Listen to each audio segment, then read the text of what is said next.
Hey guys, in today's video we're going to talk about winter solar. So stick with us, we'll tell you our real life experience of how we use Lifepo4 and solar outside in these freezing temps. In today's video we're going to talk about and update you on our solar system, pros and cons, and let you guys know whether I would do it again or not. So this is our solar shed. It's outside. It is not heated in any way, but it is now insulated pretty well. All right, there she is. Let's talk some real quick rough numbers. These are 48 volt server rack batteries. They're 100 amp hours, 5100 watt hours per battery. So that puts us a little over 15,000 watt hour capacity on these three batteries. We started out with and used AGM batteries for the first 3 to 4 years because we are in northern Michigan, and for 4 months out of the year, 4 or 5 months out of the year, it is below freezing. AGM batteries could charge in the cold, they could discharge in the cold, and those batteries took really good care of us. But as our cabin progresses and we get more creature comforts and we use more electronic devices, we decided it was time for an upgrade. We did have to buy these batteries, so we made a conscious decision to go with this brand. There were quite a few reviews on YouTube about this brand, and consensus was they were a well-built battery and a decent company. So if you're new here, I am not a real techie guy. I'm not a huge computer guy either, so I can figure things out, but it takes time, and I learn through experience, not so much by researching stuff. But here's the only shortcomings of this, and this is my fault, is communication between these Ruxu batteries and our all-in-one inverter. We'll talk about our all-in-one inverter in a minute. I'm just trying to kind of give you a base of the batteries at this point. So Lifepo4 batteries will not charge in the cold. You need to either put them inside your cabin where they're in a warm environment, or like these batteries, they are heated. So one of my big concerns with these batteries was how much power they would draw, having that heating function. What I didn't realize, and I realize now that I have them, is they don't heat when they're just discharging and sitting. They only heat when you have a charge coming into them.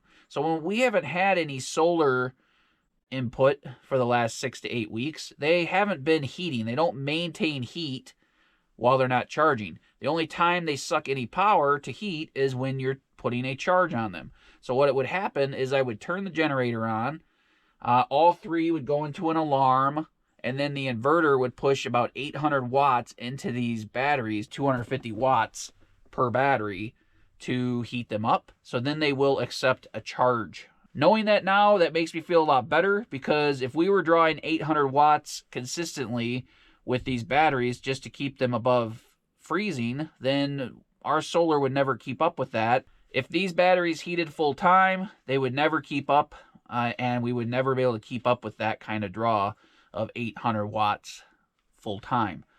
We are drawing in the cabin consistently 2 to 250 watts with everything we do. Refrigeration, computer charging. We now have Starlink, so we have to run that. What else do we have? Lights, obviously. But we're drawing about 250 watts. And I think a big chunk of that 250 watts is coming from our inverter. So 4 years ago, one of my main concerns was power draw from these all-in-ones. And although the technology has come a long way and things have become more affordable over the last 4 years, these all-in-one systems do have a pretty high idle consumption. This inverter alone draws about 80 to 90 watts all the time. Now in our old system, we just had 8 AGM batteries and about 5,000 watt hours, so a third of this capacity that we are currently working with. But what we had was this inverter over here, this old Gandale inverter, 24 volt system, and that would have a low idle consumption. I don't know exactly what it was, but we could run for 2 or 3 days off of our other batteries because there was no draw. Our cabin entirely with the inverter drew about 100 watts. So that 5,000 watt hours would take care of us for 2 days, 3 days if, because nighttime you're not drawing as much, so you're not using anything. So we would get 2 to 3 days out of that system. This system should have, in theory, lasted us for 6 days if we were working on a low idle consumption inverter. Well, this thing is a power-hungry inverter, and it draws as much as our cabin used to almost alone. So what that does is make our 3 times the capacity only about 50% more instead of 3 times the capacity, because this is drawing power all the time. And you can't turn it off. I mean, you could turn it off at night, but you still need your refrigerator running. You still want to be able to turn the lights on at night without turning your system back on. And it's just good to leave everything running. One of the pros to this system, drawing that 100 watts, I typically don't need a heating system in here, because that 100 watts of consumption, if you were to have any kind of heater in here, even like a 100-watt light bulb, okay? A 100-watt light bulb would produce enough heat to keep this shed warm during the winter, except for in like extreme situations. Like right now it's 8 degrees, so it's pretty chilly, and it's having trouble keeping up with that. Like this middle battery is cold right now. The 100 watts that this all-in-one inverter is consuming is actually producing heat, and every time you're burning watts, you're just like your body with calories, you're producing heat. And that's what this all-in-one is doing, and that's the byproduct and advantage to this being insulated and in here. It's keeping this shed quite a bit warmer than it would be, than the outside temperatures. We have this digital thermometer in here that we just bought a month or two ago, and when it's 8 degrees out here, obviously it's freezing in here now, but when it's in the 20s, which is our typical winter weather, this is above freezing, so we don't have any problems. But it's been in the teens for days, and now the single digits. So that 100 watts from this is not only running everything and keeping everything running in the cabin, but it's keeping the temperature in here a little more stable. Obviously not stable enough in these low temperatures, but better than being exposed to the elements entirely. So before we upgraded the system, I wanted to make sure I insulated it well. I put 1.5 inch foam board around the entire building, entire solar shed, and then concrete boarded everything. I wanted this to be moderately fireproof as well, so I didn't have to worry if something were to get warm and catch fire. It's obviously not 100% fireproof, but it's better than if it were to have flammable products right around it. So 15,000 watt hours of storage capacity with our Lifepo4 batteries. We're very happy with them. They've worked really well. They last us 3 to 4 days. And they charge up fast with our new all-in-one inverter. Our new all-in-one inverter from SunGold is an 8 kW system. It's not only an inverter to switch the 48 volt DC power from the batteries to 120 watt AC current. It's not only an inverter, but it's also a charger. So more recently, and something that has kept this system working for us, is that we have our generator set up in the back. It has an AC input, which is either from generator, or you could be hooked up to the grid as well if you're in the city, and charge these batteries. That's been a lifesaver this winter because, as I said before, 6 to 7 weeks of zero sun. Like literally, I could try to show you on the charts of the whole month of November and December. I think we had like maybe 3,000 or 4,000 watts produced. That's just like a small trickle. So what do I think of our all-in-one charge inverter from SunGold, the 8 kW? It's more power than we need. We never draw more than 2,000 watts in the cabin. That's if we are running a coffee maker and like an air fryer and then everything on the cabin. Like the only time that surges over 1,000 watts is when we use an air fryer or the coffee maker.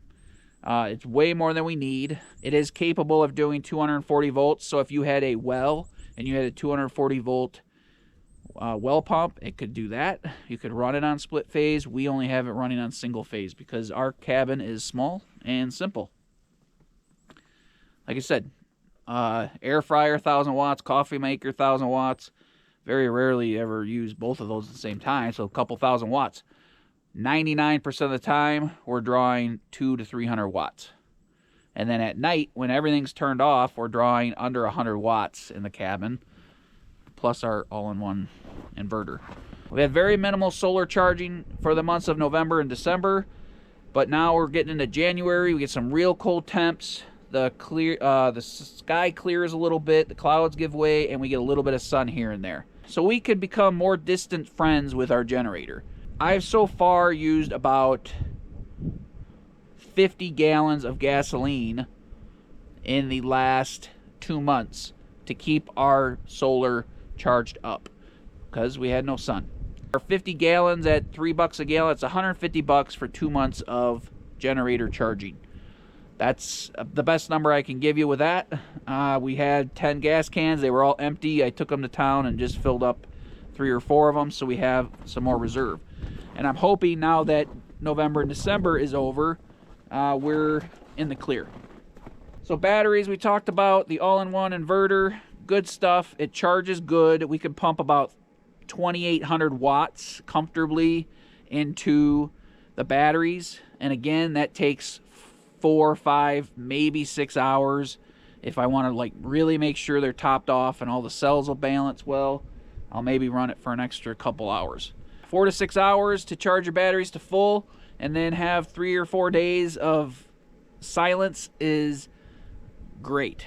There's nothing worse than listening to a generator. You move out into the woods looking for a peaceful, beautiful lifestyle, and then listening to a generator and wasting money on gas. Nothing worse than that, to be honest.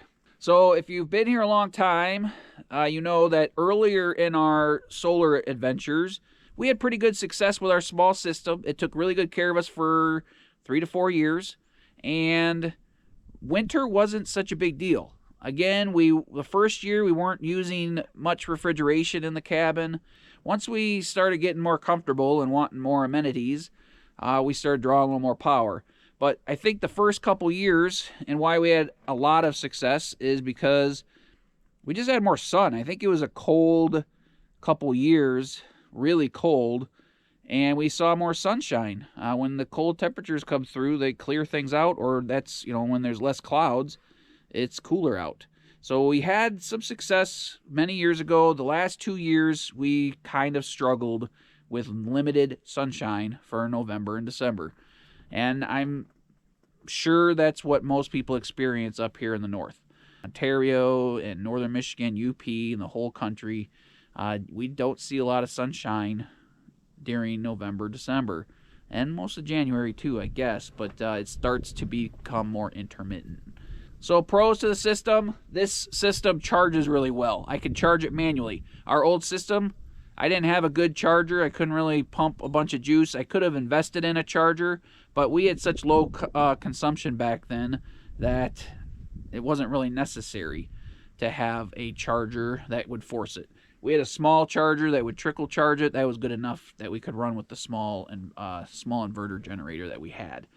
So guys, I'm going to do a full cost video within the next few weeks of how much the batteries cost, how much the inverter costs, how much it costs to build this shed and remodel it, how much it costs to build our solar array and our new extension for the solar system and the solar array. I'm going to compile all those numbers and let you know how much we have invested into this system, or how much it would cost you to buy this system and set it up like this.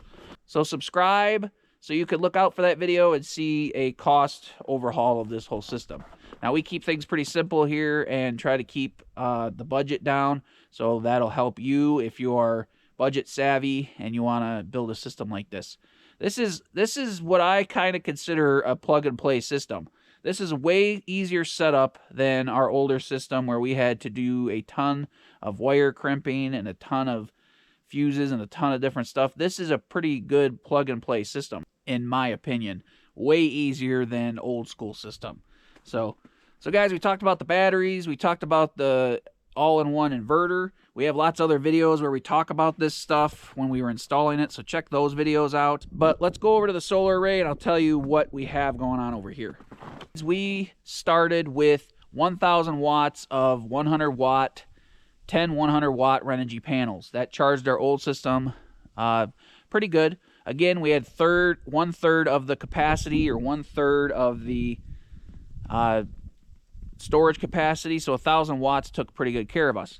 Well, now that we have 15,000 watt hours of storage capacity, we upgraded to these panels. These are 300 watt panels. I'm not sure the name on them. I bought them used. They were $100 a piece from a local guy about 50 miles from us. The trees are blocking the sunshine a little bit, so let's just check the app. So we're only getting 300 watts right now of solar, and we're drawing 300 watts in the cabin. We're still actually drawing a little bit from the batteries because of the idle consumption, or the consumption of the inverter. We're breaking even right now.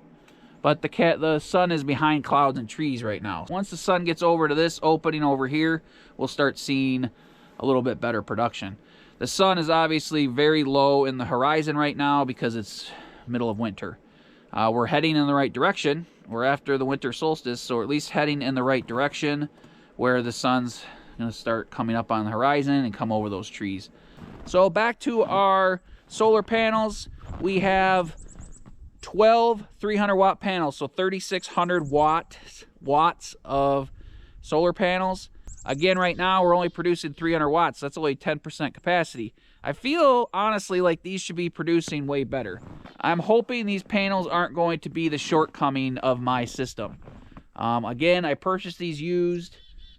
I used to get really good production out of those Renogy panels, 1,000 watts, even in the middle of the winter like this. I would see 600-700 watts out of them, and especially with cold temperatures, because solar panels work better in the cold.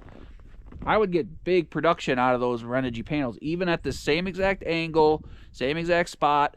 I'm not sure how I feel about these panels yet. We did see good production in the fall.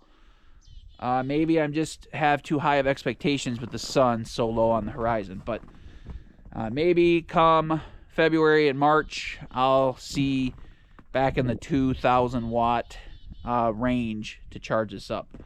Right now on our inverter, it says both strands are, because we have 2 PV arrays, we have the 6 on the bottom, 6 on the top. They are both producing about 180 to 200 volts.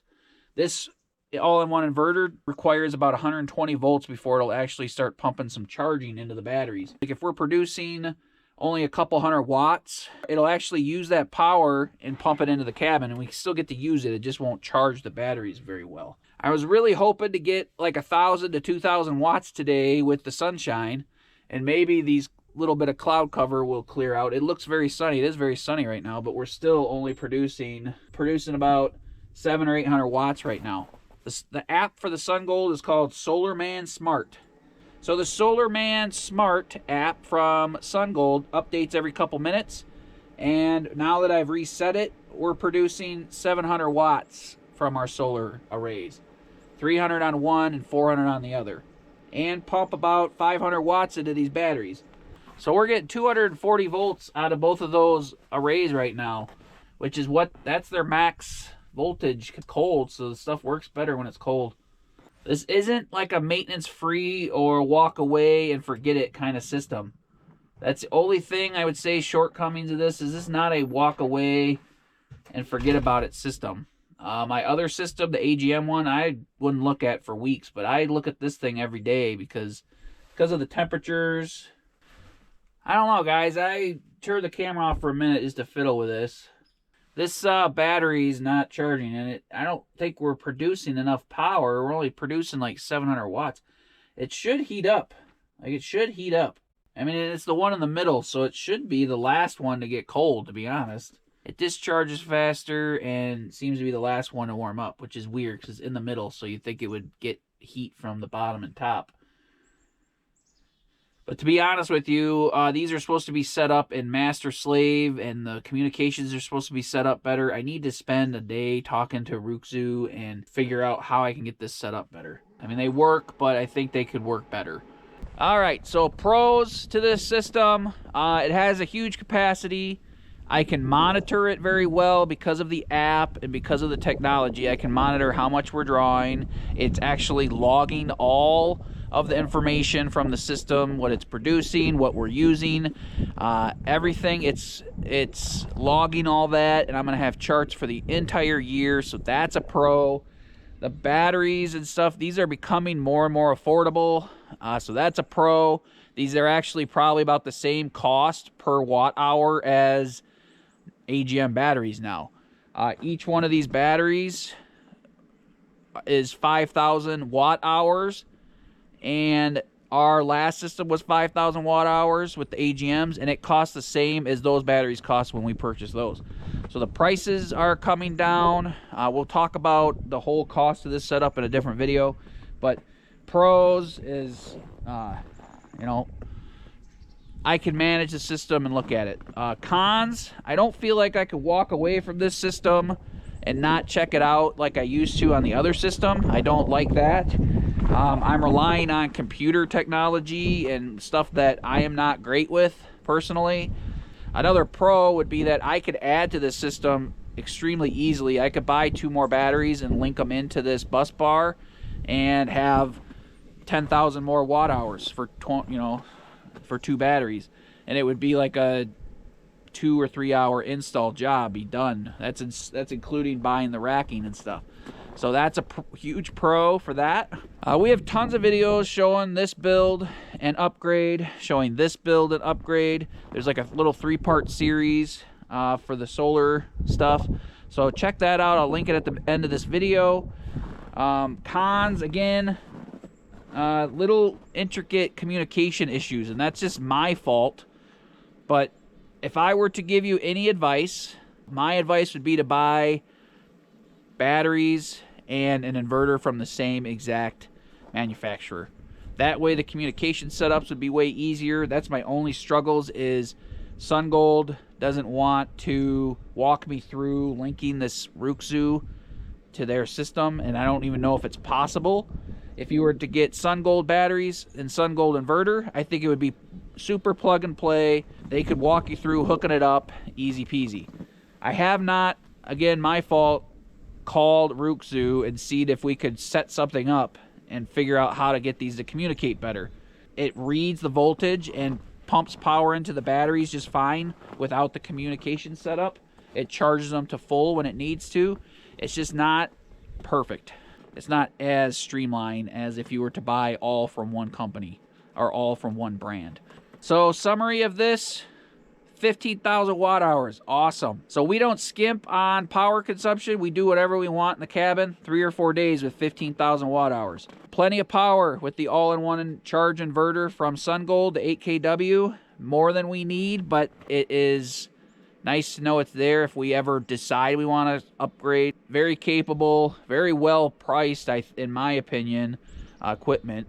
And then 3,600 watts of solar panels. Pretty cool stuff. So would I do this system again?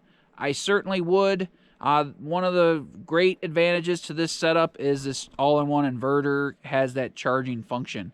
So I could charge this system up in just 4 to 6 hours and run for a few days easily without having to listen to a generator. And that's only for a couple months of the year. 8 to 9 months of the year, we don't even touch a generator. So I'm talking about wintertime solar here, like the wintertime woes of no sunshine. That's when I'm talking about solar not being that great. So, but that's a huge advantage to be able to just run that generator for 4 to 6 hours and have a full system again. We didn't have that with our old system. It's a learning experience for you guys and for us. And I like to share all our findings with you guys because it could save you money and a bunch of hassle in your life. So off-grid solar in the winter, not perfect, but I'm very happy to see the sunshine here. And again, 8 to 9 months of the year, we're golden. We get enough sunshine up here. We have good exposure to the sun. Michigan isn't the best solar state in the world to start with, but this system, 0 generator needs for 8 to 9 months out of the year. November, December, January, yeah, we're gonna run the generator once in a while. So anyway, guys, thanks for letting me update you with our solar system. Highly recommend it. Check out the links to these batteries, links to this inverter. Those links help our channel stay afloat. So I appreciate you using those. If you want to buy anything, we have installed this wind generator recently. We've had limited success with it only because we've had very poor wind conditions. We have links down there. Use our links, guys, if you can. It helps our channel. Appreciate you guys' time. Thanks for letting me tell you about our solar woes and our solar successes. And we hope to see you guys in the next video. All right, best wishes. All right, guys, it's about 10 minutes after I tried to make this video. I'm going to try to maybe insert this somewhere in the video, but the trees are no longer blocking the solar panels. And we're getting 2,100 watts of solar, so that's awesome. Getting 900 on one strand and 1,200 on the other. Probably 1,200 on the bottom one because they're a little more cleared. There's a little bit of snow and ice. I don't know, actually that cleared off too. So yeah, we're getting 2,100 watts on the inverter. It says that. Let me see what the app says. Yeah, 1.92 kilowatts. That's more solar than we've seen in 3 weeks or 3 months. So came out here to check this battery that's still on alarm. This middle battery is not resetting itself after it heats. Even when I was running with the generator, I'd have to come out here and turn it on and off, and then it would recognize that it was heated up. So there's no reason with that pumping 2,100 watt or 2,000 watts of solar into it that it shouldn't pump enough power into that one to heat it up. So it keeps going into alarm. It should be heating. I mean, it's cold out. It's 8-9 degrees right now. But I mean, these are in a room. I've had it open, but they should heat regardless. I need this battery to charge up. Top and bottom one are running and charging fine. This one is not. So maybe a call to Ruxu is in order. Come on, baby. Heat up. Maybe the juice coming into it for an hour will reset it, but that's my first issue with it. First complaint. But again, I don't have the communications set up and all the intricacies, so maybe it's partially my fault. But anyway. So 2,000 watts of free solar. Woohoo! Free energy. No more generator today. So very cool.